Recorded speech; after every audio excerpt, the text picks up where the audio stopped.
Good morning, everyone. My name is Andrew Summerich. I'm Head of Learning here at Ed Microlearning.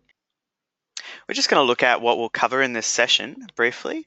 So first up, we're going to have an introduction to the Ed platform for those who aren't that familiar. It won't be too long if you are familiar with the platform. I'm just going to take you through the basic principles of what Ed is.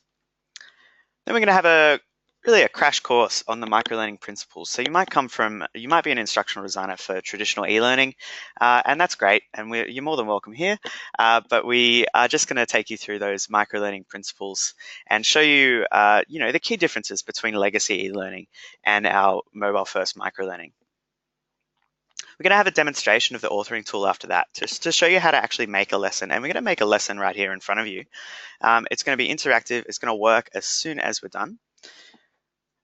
We're also going to talk about designing reinforcements that reinforce your message and can really enhance any mobile lesson that you may have, or mobile first lesson rather, because our lessons do work on desktop as well. We're going to talk about how to make your reinforcements really pop, really stand out, and become engaging.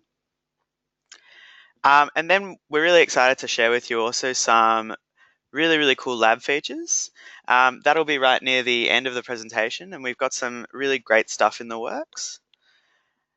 After that, we're going to have question time, but please feel free to ask questions throughout the presentation.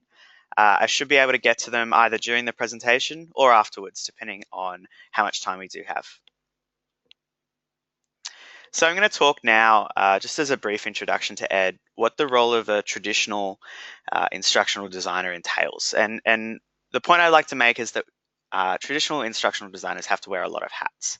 So the biggest one, I suppose, is a subject matter expert. You really need to know your stuff. And that's really important, even in microlearning. It's really great to know your stuff. The other thing that you've got to be, of course, is a teacher. You've got to make the information digestible for your learners, and you've got to make it engaging. But then there are some other hats that you do have to wear. So you need to be a UI, UX designer, so user interface and user experience designer. And that can be really hard, especially if you're trying to focus on, being a subject matter expert, being a teacher. You've also got to be a tester, because there's never any guarantee on traditional e-learning that your learners are going to be able to complete a lesson.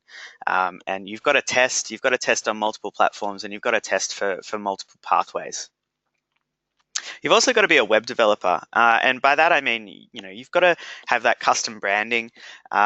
Your brief might entail some custom navigation. And it's a lot to do, and it's a lot to manage. And so what we want to do at Ed is, let you focus on these two on the left. So being a subject matter expert and being a teacher are really important. But on the right, we should be taking care of that for you. So let's have a look at how we do that. Instead of being a UI UX designer, we're template based. So that means that every interaction you have on Ed is going to be based off of a template.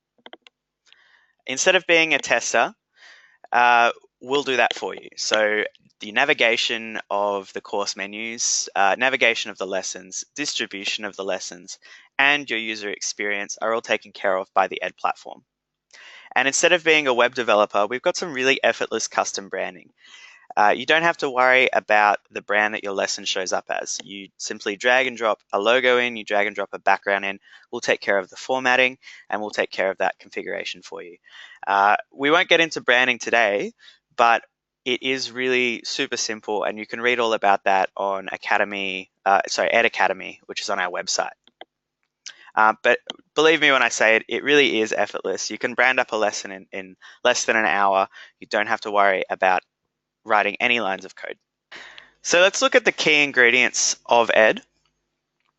Our lessons are delivered via short sessions at a really high frequency.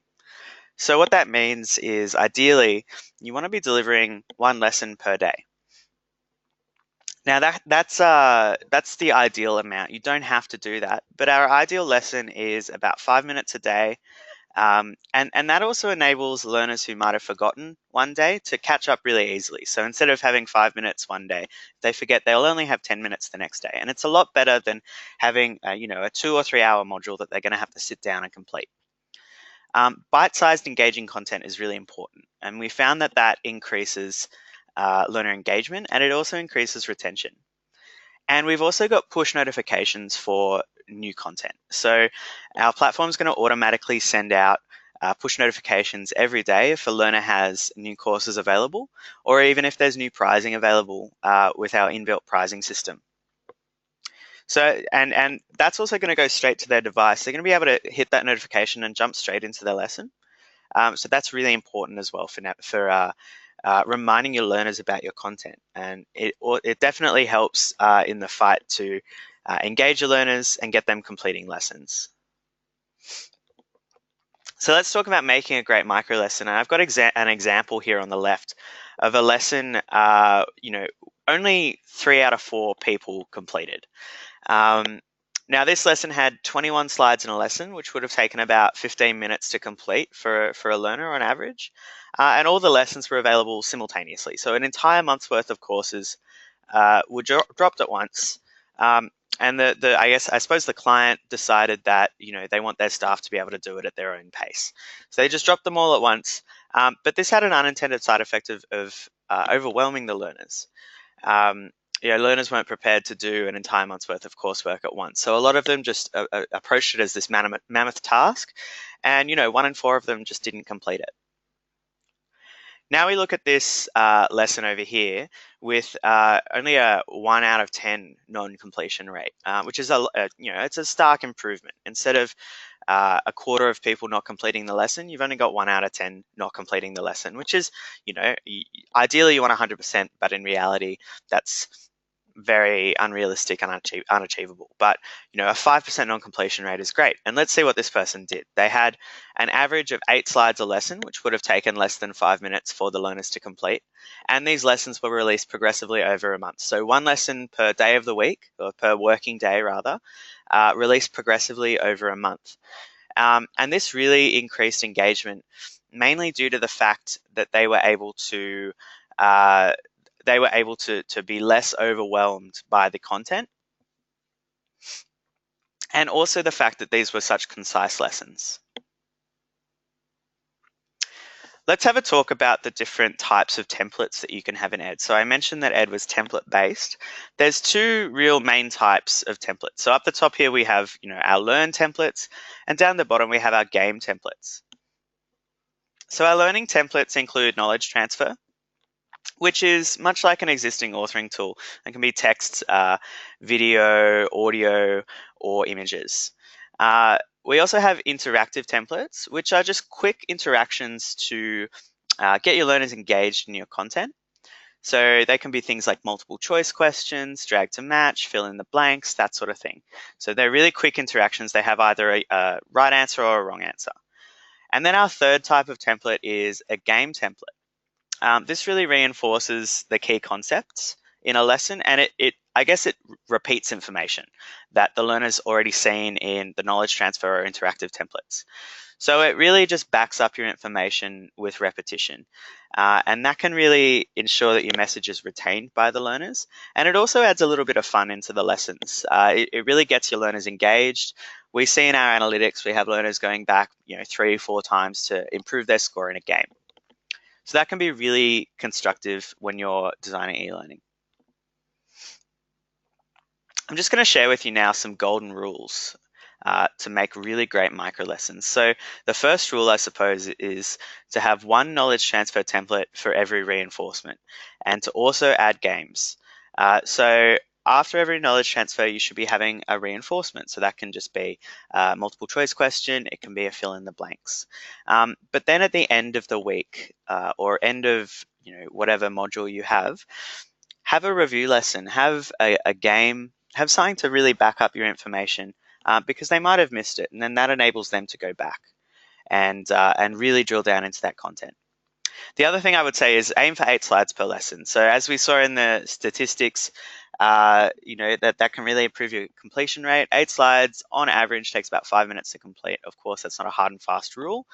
If you don't make it to 8 slides, it's not a big deal. There's no minimum. There is no maximum as well, but you really want to be aiming for those 8 slides per lesson. It's a very achievable goal, and you should be able to condense your content down, especially if you're only covering one objective. You should be able to condense it down into about 8 slides. So let's talk about planning lessons for microlearning. You really want to begin at those top level categories, that superficial sort of look at the content that you're teaching. You really want to drill it down into its most simple elements. And that's where your knowledge as a subject matter expert comes in. We really let you focus on what you know. You should be able to break up your content into as many lessons as you can. So you really don't want to cover too much in a lesson. And in saying that, also you need to consider cognitive load. So don't pack too much into a lesson. These are short lessons. They're on a mobile phone, or on a smartphone rather. In most cases, learners aren't going to have hours and hours to sit there and go through everything and read everything if you've packed too much into a lesson. So you really want to condense that information. You want to make it nice and short. You want to make it fit on their screen, and you don't want to overwhelm them by overloading them with information. Otherwise, look, I mean, they're not going to retain anything, are they? You want to add review lessons at the end of either each module or each week, or even just after a concept. You want to add a bit of a review, and that can be really helpful to reinforce the key messages that you want to convey with your training. And the other really important thing is to generate some course and lesson descriptions that are really accurate and really show what content you have in that lesson. So really just focusing on that single objective in one sentence is really helpful for these course and lesson descriptions, because then learners that have completed the lesson, so I mean the descriptions really aren't for those first time learners going into the lesson, but once a learner has completed the lesson, they're able to go back and have a look and decide, this is the lesson I want to do again because it's got, such and such information in it. And you really want to think about that when you're writing your descriptions. Think from, what someone who has already completed the lesson would want to know about the lesson. One of the key principles in ED is instant reinforcement. So I suppose step one in a lesson is to introduce the topic to activate prior knowledge. This can either be with the title slide, or it can just be in the name and description, as I mentioned. You want to activate those brain cells thinking about that topic. The learner's going to be like, oh, yep, we're talking about this in this lesson. Then you want to deliver your key information to learners. So that can be through knowledge transfer. There's over 20 knowledge transfer templates to choose from in ED, and there's thousands of ways to configure them. So the world's your oyster, I suppose, in that sense. But you really want to transfer that knowledge in, the best way you know how, and you're the teacher, so you're in control of that. You also want to reinforce that information with some ED reinforcement templates. And we have over 50 templates in total. So it's up to you to decide what the best way to do that is. I suppose there's no quote unquote wrong way to reinforce information, but it is really up to you. So it can be multiple choice, it can be drag to match. It can be a little comprehension slide if you're teaching languages, for example. Once again, the world's your oyster on how you do this, but mainly what we want to do is deliver that information and then back it up immediately with some content. Get your learners to put it into action. They're always able to go back a slide if they miss something within a lesson. You also want to use a variety of templates. On the left here, we have 3 examples of the same outcome being reinforced. So as I said, there's no wrong way to use a template. On the left is a connect template. So they've just got to draw a line between open question and closed question to say what an open question is, say what a closed question is. In the middle, we've got a drag and drop categorized template, which just basically gets them to drag that statement to either true or false and specify, what's true and what's false. On the right there, we've got a lovely multiple choice template, which is our chat template. Which really just shows off, what a conversation with a customer would look like. And there are 3 ways of reinforcing the same outcome. It'll be the same knowledge transfer on the previous slide. But as opposed to traditional e-learning, I suppose, as opposed to maybe Captivate, you should be using a wide variety of templates. It's really easy to implement new templates, and it's really not that daunting for your learners to understand how to use each template. These are pretty common interactions. You should have a fairly young workforce, millennial workforce that use their smartphone every day. And if they don't, in the worst case, there are little instructions at the bottom of each slide to tell the learner exactly what to do. And one of the really important things in ed, I suppose, is that a lack of variety in template choice can lead to a lack of engagement. And look, we've seen this in our analytics many times. If you just have the same template over and over again in a lesson, unless it's some sort of test or something like that, engagement really drops. And your learners get used to doing the same thing, and they really just don't retain that information. I suppose you've got to keep them on their toes in a way. So now we're just going to jump into the authoring tool, and I'm going to show you, we're basically going to make a lesson right here. So I'll just give you a brief overview of what the authoring tool looks like.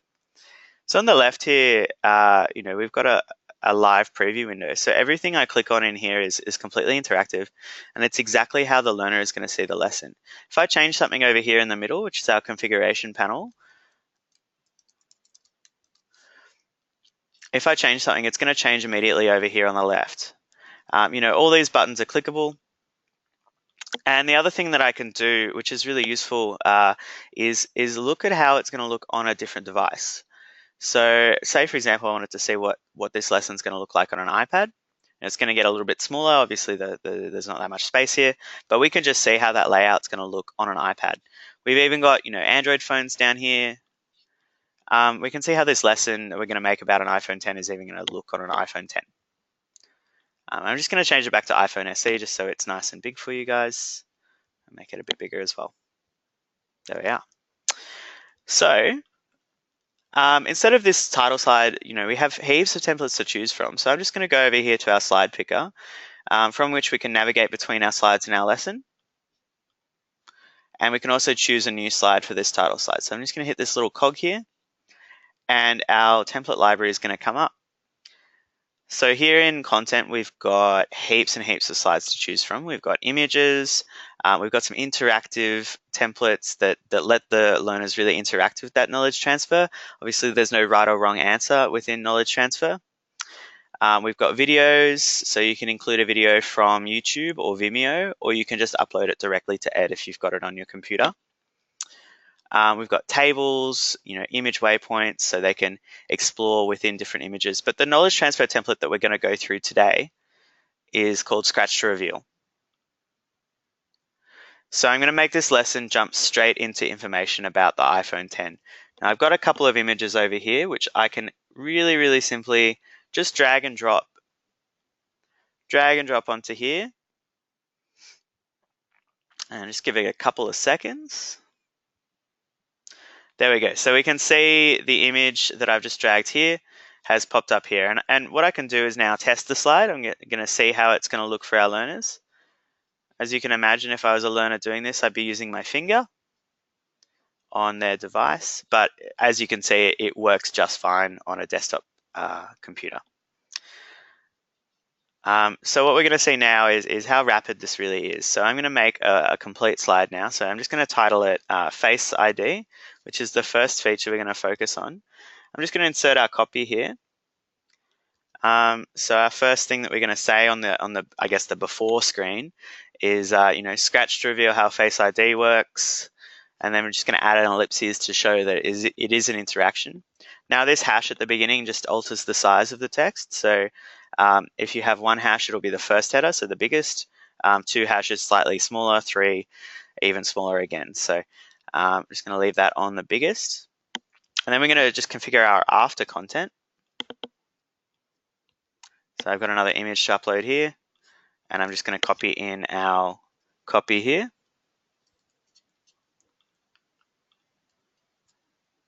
Oops. So now we've got a completely functional slide. We can test it on the left here. And it really simply, this is exactly how it's going to look on a learner's device. So, they have the before, they're going to say, oh, here's how Face ID works. I'm just going to scratch up here. And then they've got the information. And so what we have to do now after our content slide, or after our knowledge transfer slide, is just add a new slide, and we want to reinforce that message. So we've got a few options for reinforcing the message. We've got concepts, which are really great at slogans, brand learning, so that sort of thing, like, you can have McDonald's, I'm loving it, and have a missing word. And we've got multiple choice as well. So we've got heaps of options for multiple choice. True or false templates, drag and drop. We've got image multiple choice. Yeah, there's one where learners have to circle the answer, which can be really cool. But we're just going to add a simple multiple choice today. Now with multiple choice, you don't have to have a text question. We can erase our text and we can change this to an image. So what I'm going to upload actually is an animated GIF, which is going to be really, really cool for your learners to see. It's going to work on their devices. Just give it a second to upload. So as you can see, the GIF is working really, really well. And our question is what iPhone 10 feature is going to be shown here. I'm just going to quickly configure our answers. So Face ID, I suppose, is one of the features. It's not the correct one. And then Retina display could be one. I suppose that's the correct answer. And I can just delete the other answer with a click of a mouse. So that's a completely configured question. We can respond to it here in the live preview. So I'm just going to click the correct answer. As you can see, there's this sample text that pops up. So what we want to do is replace that with something that's relevant to the question. So I've just got that copy over here. So I'm going to input here is a correct answer. So the feature shown here is the iPhone 10's 6.6-inch display. This is the key feature of the iPhone 10 and is the first thing that customers will notice. So as you can see on this little pop-up here, I've added a little bit of additional context. It's not a big deal if the learner skips past it if they're in a rush. If they don't read it, it's not the end of the world. But for learners who do read it, it actually adds value to the lesson, which can be really useful, especially on mobile. You've only got your 8 slides. You really, you want to fit as much as you can into your lesson. And especially on microlearning, the learner is going to read this most likely, and they're going to say, oh, this is important information. I'm going to read these in the future. And now what we're going to do is back this whole lesson up with a game. So I'll just go through the other template types that we do have. We have number templates, which we're not going to get into today, but anything with a number for an answer, like statistics, prices, that sort of thing, that can be represented by a number template. Relationships, which is great for things like language lessons. You can have sentence construction. You can have reorder templates, drag to match, so match the product with its name if you've got a line of products that you want to show off. And then that brings us to games, which are really, really cool. We're going to add a find a word game today, but let me just talk briefly. We've got surveys as well, so you can survey your learners. And we also have advanced templates. So we have a question pool that you can add. You can also import a AICC package or a SCORM package, or even display an external URL within your lesson. These are advanced features, of course. But let's have a look at the games we can add. So we've got a number of options for games. They're all really, really easy to configure. The one we're going to add today is a find a word game. So our find a word pops up here, and we can interact with it fully. Of course, it's just got some sample text in it now. So all I'm going to write in this find a word game, the prompt for the learner is to find the features of the iPhone 10. And I suppose our first one is going to be Face ID, and then Retina display. I just write Retina, it's too long. And then we'll also have camera, which is another feature of the iPhone 10. So obviously, you can test the find a word out, and it's updating live. As I was typing, it was figuring out what fake letters to put around it, which it was reacting to the other letters in the other answers. I can't find any others, so I'm just going to hit OK, I'm done. It's going to show me of why didn't I find camera? That's crazy. And also this little takeaway is going to pop up as well. So what I'm going to do is just copy in some answer text. So a learner who perhaps didn't get the question right can go back and do it again. And they can really, they can get that reinforcement on the way as well. So I'm going to save this lesson. And we're just going to jump back into the presentation briefly and talk about making a good takeaway. So our takeaway is quite important within ED.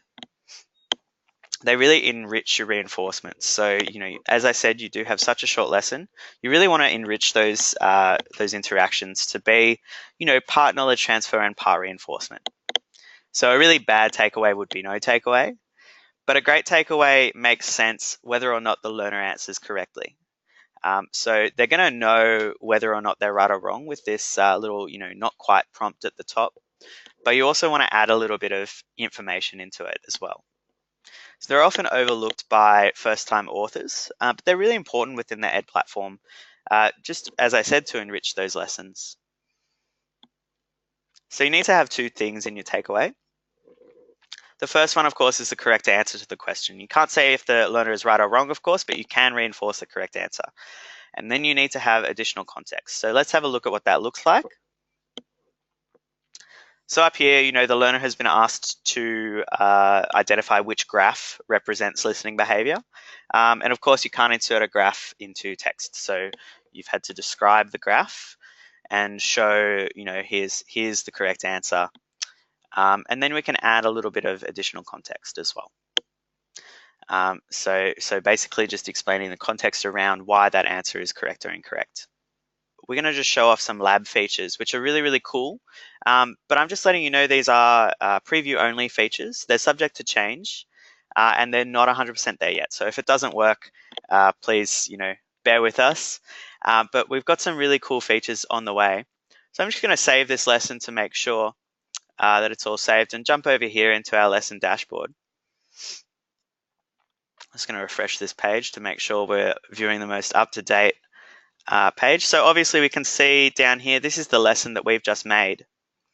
And what we're going to do is translate it in the cloud. So say, for example, you've got a staff member who speaks native French. They only have a couple of hours to translate your course for you. They can't go through the entire course, translate every word by hand. But what they can do is look at an existing translation and correct it. So what we're going to enable you to do is perform a machine translation. We've partnered with Google to do this. We're going to perform a machine translation through Google's machine learning API. And we're going to let you translate a course in its entirety within the LMS. So I'll just go over here to advanced options, click cloud translate course. And of course, this is a beta product, so it's not released to the public yet, so the interface isn't top notch yet. But we're just going to hit French down here, and I'm going to press translate this course. And within a couple of seconds, I'll get a link here to this translated course. Jump over here. Obviously, it's translated the description. It's translated the title, but obviously it's iPhone 10 is iPhone 10 in French. And it's also translated all the content of the lesson. So here's the lesson title, here's the lesson description, and even the scratch to reveal has been translated. So this is all the content that we've seen today has been translated into French, including the takeaways. Even the words in the find a word have been translated. So camera has a little accent on the E, as you'll notice.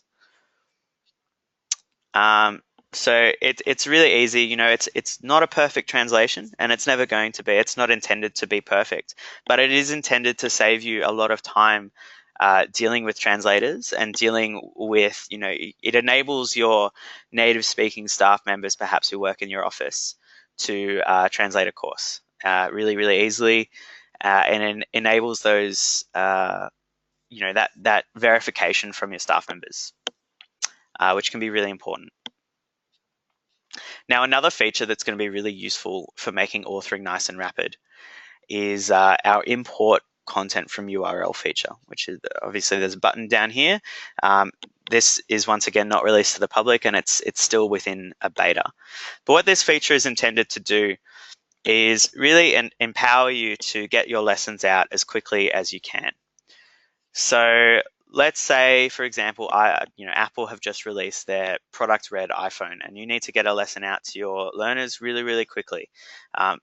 You only have a few hours to do it within. So what we're going to do is just find an article about the product red iPhone. So this is just an article off the internet. It's got some great images in it. Great images. It's even got some really good content that raises some great points. Obviously it's quite long. You wouldn't put all this text in a micro lesson. But what I can do is just take that URL, press import content from URL, and I'm just going to paste in that URL. I'm going to take my hands away from the keyboard. I'm not doing anything. Just give it a couple of seconds. And what we can see is the Ed platform has converted that entire URL to a lesson. So we've got about 10 slides here. We can see that it's even imported the images, and any text surrounding these images has been imported into here.